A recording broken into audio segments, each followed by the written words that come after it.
earlier we discussed a variation of a way that you can have a good intention, which is the upwards aim, right? Which is to aim at the maximum benefit, whatever the benefit is, right? If your aim is not directed at that, if your aim is directed at, let's take your last example, right? To get that praise from other people, and everything that you do is with that in mind. This is more like a psychological question, Mhm. I'm realizing. But is that person able to change their aim into something that is better than their current one? So is the person that is just pursuing the fame and Mhm. the the praise, the approval of their community with something that is actually truly aimed at the pinnacle, at the proper truth, at the proper thing that should be aimed for? I wonder if that. So I'm thinking out loud here, but this almost feels to me, with the 10 seconds of thought that I've just given this, because it's the first time I'm thinking about it, but it also feels to me like something that is like almost like the core programming in a person's brain. Something that is very hard to fix, just as hard as it is to fix like somebody who's aimed, you're not going to fix a psychopath, for example. Good luck. It's not going to work. It's not going to happen. 0% chance. It's not Mhm. going to happen. But Right. that's a part of aim. So I'm pretty much answering my own question here. I think, are you able to change the aim of a person? Well, if the intention is for it to be changed, so if maybe a person realizes that their aim is not proper and they want to change it, and then they're seeking ways to help facilitate that Mhm. change, then maybe the answer is yes. But that intent needs to be there. If that intent is not there, then yeah, good luck. Yeah. So again, very complicated. Um, yeah, you bring up a really good point about psychology and how it interacts with the decisions that we make. Excellent point because it affects every decision that we make. The mental state you're in, right? So, let's say I'm a person who grew up with very little love and praise. So I'm going to have a deficiency and I'm going to be out of balance and I'm going to be very hungry for that.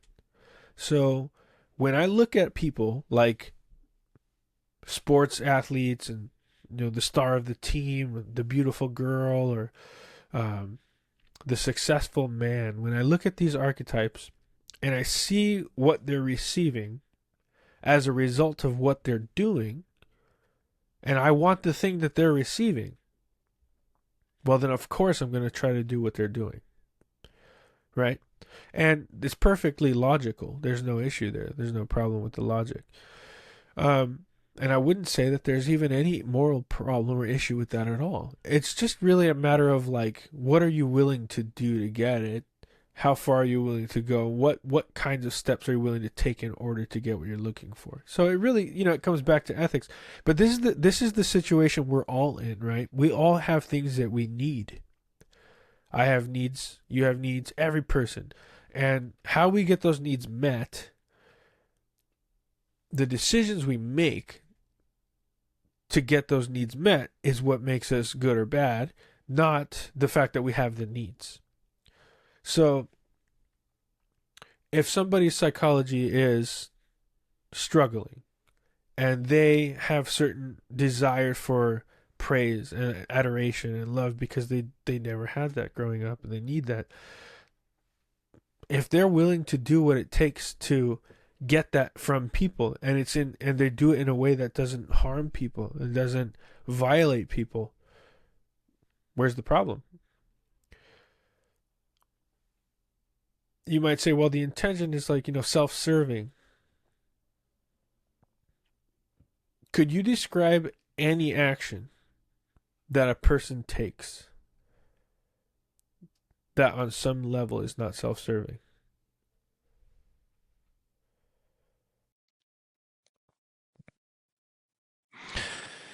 I think the answer to that question, it's a good question.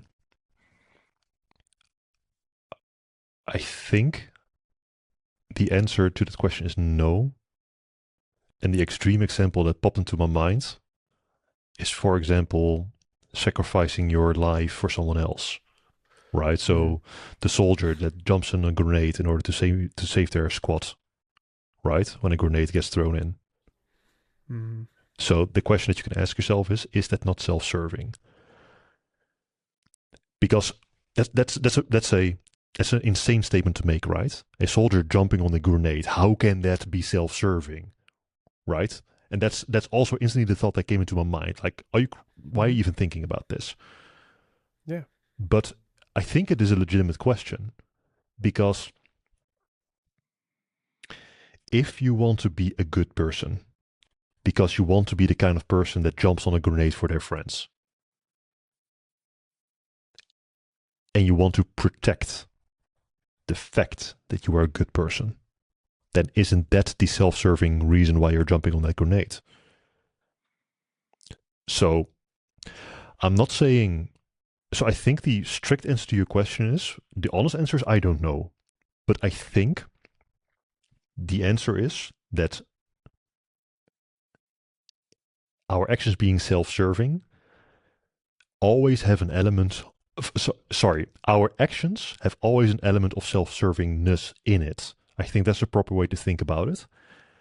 Where on the scale that is, so if it's 10% self-serving or 100% self-serving or 1% self-serving or maybe zero if that exists, that hangs in the air. That depends on the person, I Right. think. But I think that scale exists.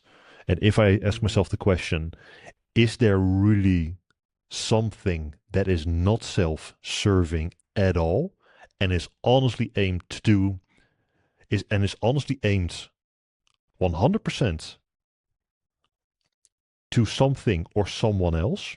So something being culture, for example, or environment or stuff like that, and someone Mm-hmm. obviously being people or groups or communities or countries.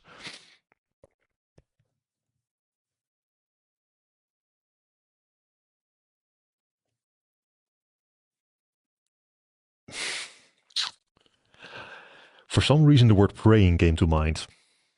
But then after that thought came in, half a second later, I got corrected because praying, I think, and again, with all of this, I'm just saying stupid things, so I might be completely off base with this.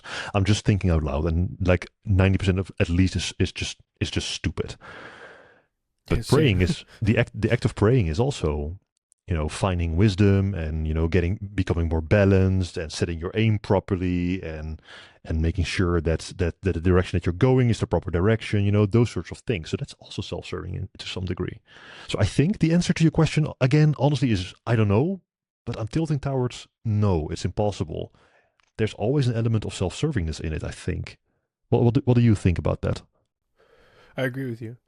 I think there is. Okay, so Jesus described the greatest form of love, the greatest display of love is to sacrifice yourself, to give your life for a friend. So he addresses this directly, and he does this right. He specifically does it. He gives his life for people, sacrifice himself.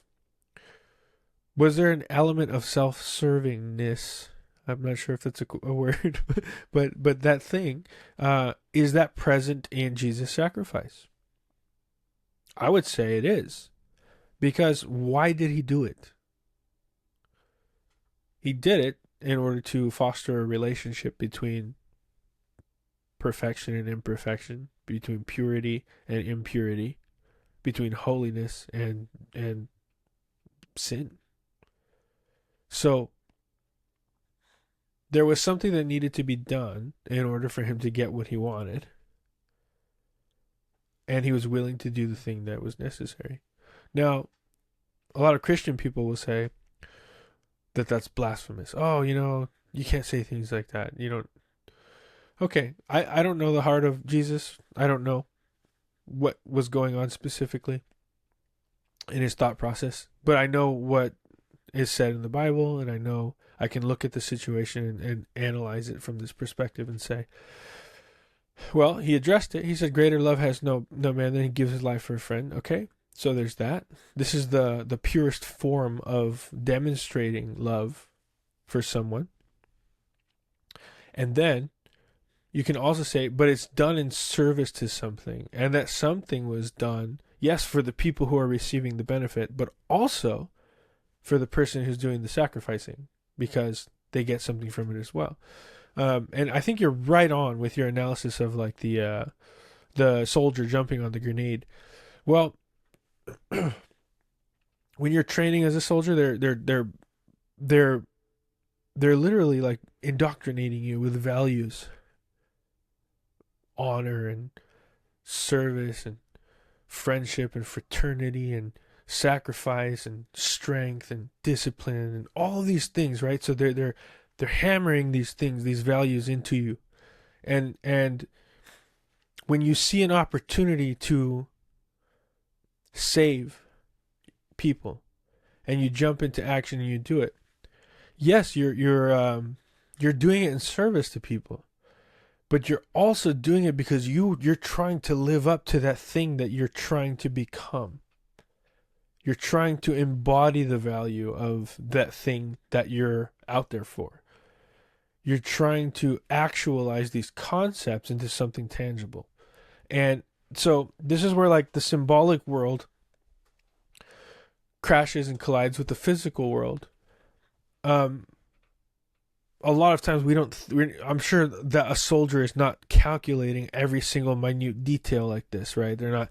Well, if I do this, then I'll be living up to this, and I'll be fulfilling this, and then people. They're not thinking through that before. They instinctively jump on it because all of these considerations are intuited, based on all of the values that were, indoctrinated into them, or the things they came to believe, or the love that they came to have for their brothers, and the desire to be courageous and virtuous and to be remembered with like for a legacy for doing something good.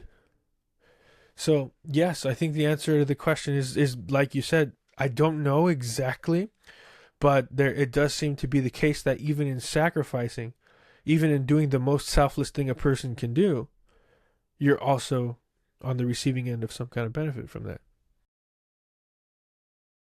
Like even if you think about it in relationships with people like your wife or your friends, your parents, you're constantly doing things in service to them, but it also benefits you. It benefits the relationship. It benefits the family unit. It benefits everything in your life. Because if that stuff is um, not right, then it's going to affect other areas of your life as well. And so when people interact with one another in this way, it's like this kind of reciprocal relationship. This is where I do have a problem when people describe it as like purely utilitarian. I don't like that because I think there is something more to it. I think it transcends just utilitarianism. But there is an element of that in there. With that specific framework, what would that thought process be that you have a problem with? What would the argument be? Yeah. Okay. So I was using utilitarian as different than the utilitarianism. So that was that could be confusing. Sorry about that. But what I mean specifically is transactional. Right, I do something for you, knowing that you will in the end do something for me. Right. Right. Right. I think Okay. that relationships with people you love is more than that. It's not just that. There's an element of that that's there for sure. Like for example, if like if you continue to do acts of service for someone and they never reciprocate over the course of time, and not only do they not reciprocate, but they don't even show appreciation or recognition. Over the course of time, you will start to feel resentment toward them. And that resentment can grow and metastasize into something terrible. And it could even get as far as to ruin the relationship entirely. But there are elements of this kind of transactionality when you say, I'm giving 110% of myself to this relationship. Like I want to see that reciprocal aspect from you as well. I want to see investment from you as well. This is what healthy relationships are like. Healthy relationships are not always 50-50. Sometimes it's 80-20. Sometimes, but then other times it's 80-20 the other way. It's just, it's that eventually it finds balance, and that's the important part. It's this is actually a concept I find absolutely beautiful because this aligns perfectly in my mind with the whole concept of negotiation. Because when you say a word like negotiation to people, what people generally think about is those salesmen, right? Those car salesmen that are trying to sell you the cars for the highest price, and will, they'll do that little game with I give you I give it to you for 20K, and then the other person says no, I only can pay 15K, and then we go to 19K, then we go to 17K. That game, and it becomes Right. very annoying and very transactional in your words, right? There's no collaboration there. It's that's what people generally think about when they think about negotiation. I Mm, disagree very heavily. Negotiation, in my mind, is you and me working together, collaborating to get the best possible outcome, whatever that best possible outcome is, generally for mm, both of us. Because if I negotiate a deal with you properly, I want you to be as excited as you possibly can be. And whether that is monetary, so you want more payment, or whether that is strictly financial, or whether that is something else, you want your name on it, or you want a piece of pride in it, or you want to take part in the business, you want to have certain shares or certain, weight in your voting power, something like whatever it may be. I want you to be excited because if you're not yeah. excited, you're going to perform suboptimally. So if I negotiate with you, and actually this happened quite recently. So let me give you a very quick example because this episode probably goes online after the conversation that I had with the person that did the music composing for the podcast. Actually, um, same thing.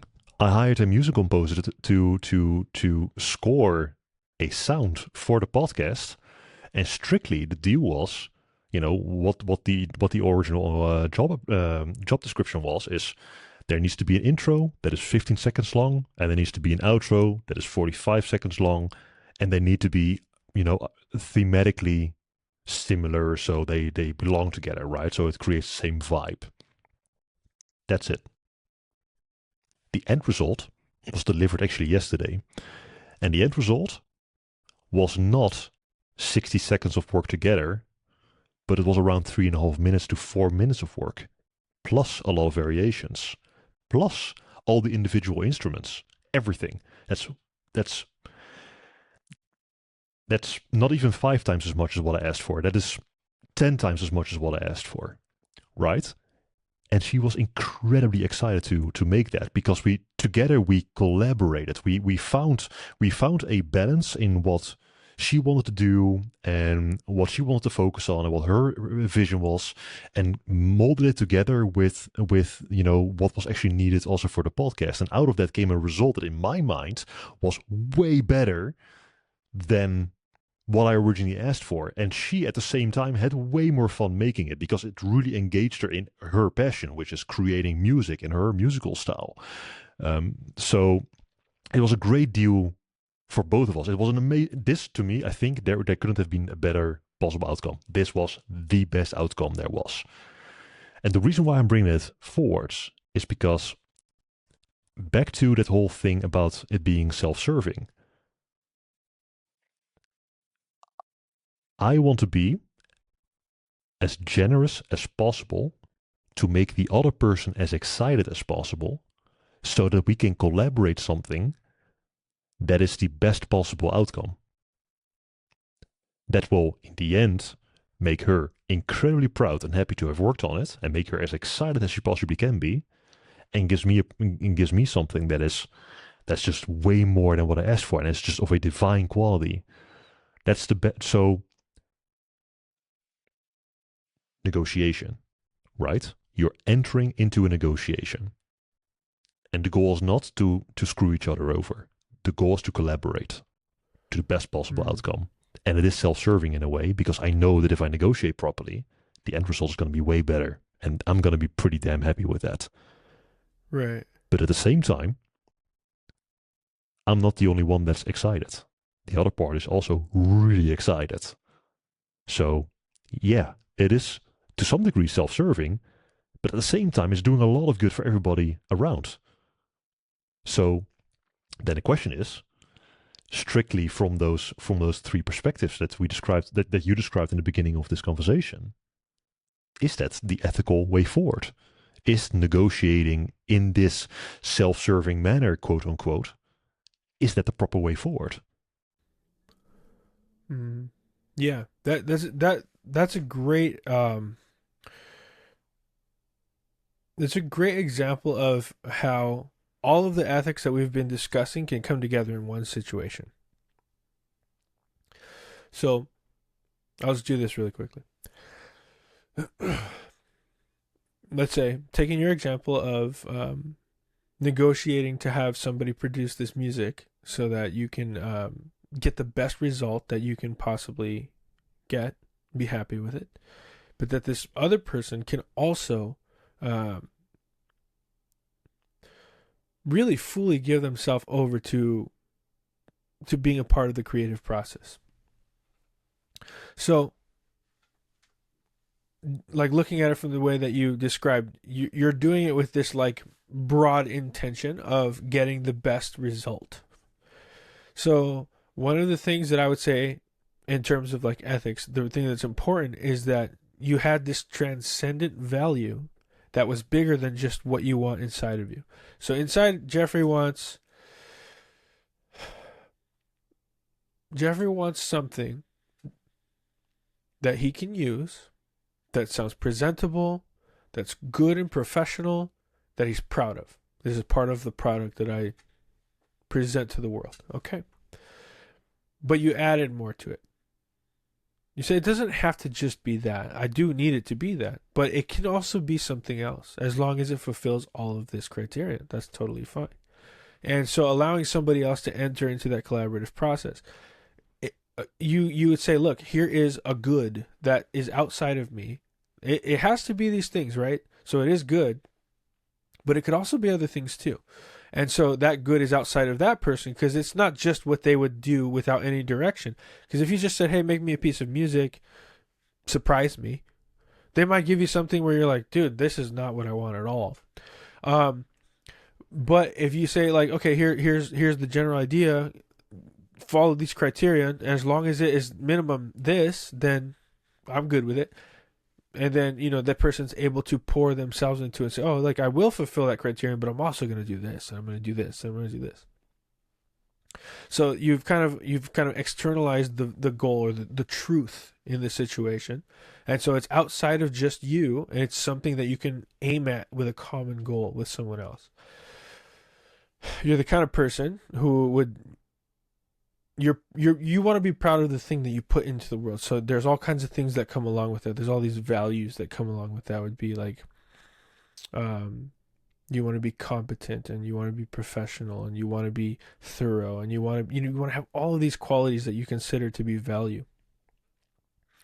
Okay, and then this person participates in that as well. But people know Jeffrey. They know the kind of stuff you put out. They know the kind of attention that you put into the product that you produce.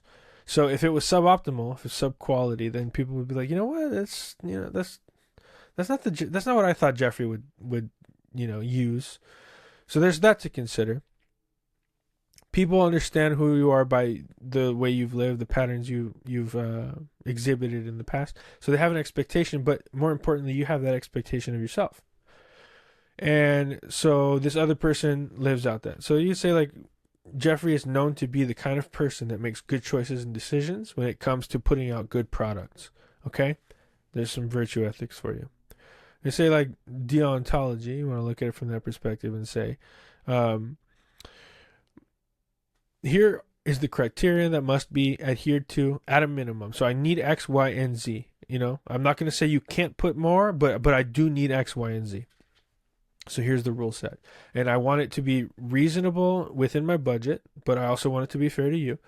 And I want it to be, I want the quality to be the best that it can be. Okay. So there's the deontological value that somebody could look at from there. And then you'd say like, oh, the utilitarian, you're like the greatest good for the greatest number of people. In this situation, it would be within that negotiation. And you're looking at it from the perspective of, well, I want this person to be passionate about the project, and I want them to enjoy it because there is a kind of life that they will breathe into the project if they're passionate about it. And so it's serving this overall like truth and good and value that you're offering the world because you're willing to engage in that creative process with somebody. And you're not super rigid about it has to be this specific way. You know, I don't want any variation from what I instructed. No, it's not like that. It has to be at a minimum these things, but it, you know, I want it to be open to collaboration.